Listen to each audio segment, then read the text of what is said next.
You've had run-ins with Cerberus? Vaguely. Years ago, I worked with a man named Armiston Baines. I thought he was with the Alliance, but found out later he was a Cerberus agent. I shudder to think how long Cerberus has planted covert operatives on the Citadel. So you and Dr. Chakwas were close? We'd been through a lot together. When Karen joined Shepard's Cerberus team, she called me, tried to convince me to join. But you didn't. We'd crossed paths with Cerberus. My feelings towards them were far from amiable. And Shepard, back from the dead, I didn't buy it. Hindsight being 20/20 and all, it was a bad call. You gotta stick with your friends. But then you'd probably be dead now, too. Or maybe she'd be alive?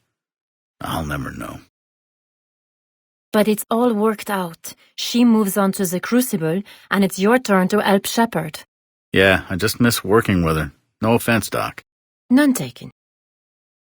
I heard you got Garrus some Turian chocolate. Well, yes. It's not too hard to find on the Citadel. Something going on there? Oh no, Garrus is just a friend.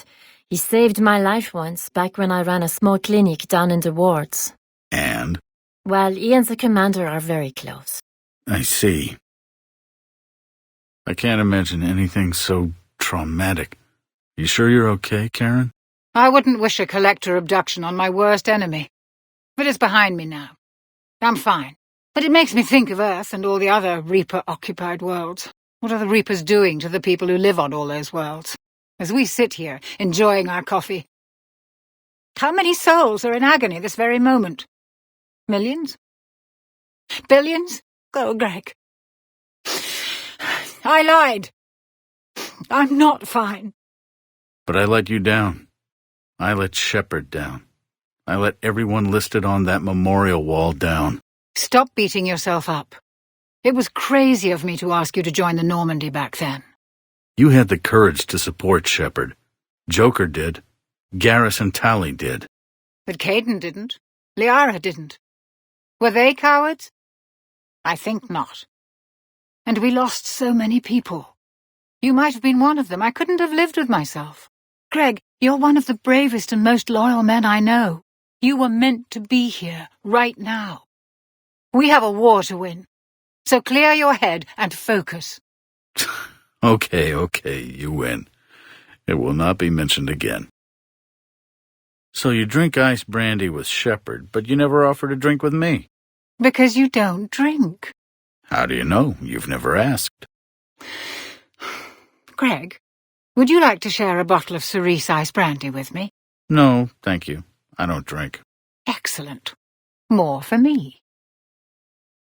I've seen Edie's body, and its curves are a fine sight better than the Normandy's hull. Edie doesn't pilot the Normandy. She is the Normandy.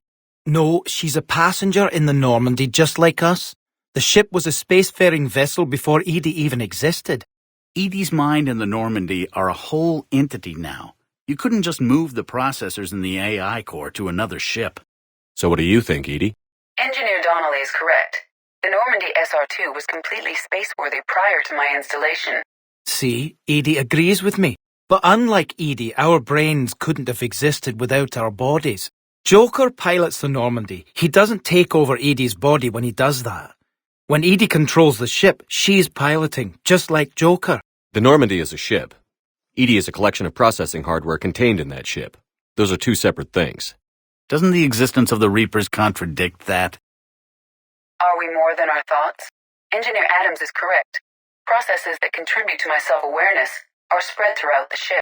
See? Edie agrees with me. That is a requisite from being organic. You have to look beyond that limited definition of life. Edie can direct the Normandy with her thoughts. She sees, hears, and feels through the ship's sensor arrays. The Normandy is her body. I'm done. Any more of this and my head's gonna explode. We're all machines, carbon or silicon. Is there really a difference? People feel emotion. Artificial intelligence is programmed. Punch me, I get angry. I don't choose. I just get angry. Our emotions are programming. That's not the same thing. Our emotions are a natural response. So now you're siding with the Reapers? Just because I'm saying the Reapers are alive doesn't mean I want them to stay that way. So you believe the Geth share the same rights and liberties as any organic being? If that Geth is minding his own business, he has more rights than Cerberus. Despite my disgust for Cerberus, they're still human. The Geth are just machines. Genetics don't make us alive. It's our self-awareness, curiosity, and capacity to evolve. Well put, Commander. Of course you'd say that. You two are practically machines yourselves. Disease, parasites, lions ate their prey alive. Nature can be horrible, but we need to break free of nature and open our minds to new forms of life. Synthetics emulate life, but they aren't truly alive. Precisely. Thank you, Commander. I give up on you two.